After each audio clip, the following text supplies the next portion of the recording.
Hi everyone. So on my recent cruise on Sun Princess, we had a couple crazy medical emergencies happen that I wanted to share with you because although I've been on a lot of cruises and there've been like a medical emergency here or there, they've never been to the extent that we've had here on the Sun Princess. We've had two medical emergencies. The first one was the morning of day 2. We were told that there was a medical emergency from a passenger on board and we would be making an emergency stop in Cozumel to drop the passenger off, and then we continued on to our first destination, which was Roatan. Because we did that emergency stop in Cozumel, we were actually a couple hours late getting into Roatan, but they did a good job booking it, trying to get us there on time. But it was enough of an emergency where they really needed to get that passenger right into Cozumel in order to be taken care of. But it wasn't serious enough for them to be medevaced out by helicopter. Then today, which is day 7, it's our last day on the cruise. We are headed back to Fort Lauderdale. There was another medical emergency, and this one was more serious.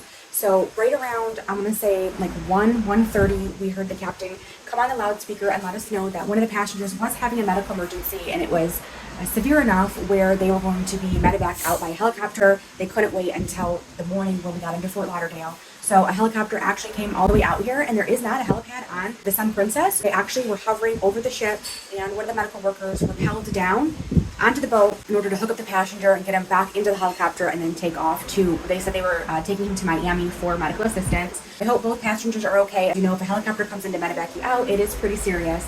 So just a quick tip in any of these situations, whenever you're traveling, please get travel insurance. It does come in handy, especially in the case of medical evacuation via helicopter, because that's going to be quite a bit more costly. So travel insurance is always a must. Let me know in the comments if you have any crazy stories from your cruises about any kind of medical emergencies, or if anything has happened to you and you've been thankful that you've had travel insurance. Hope this helps. I'll catch you on the next cruise.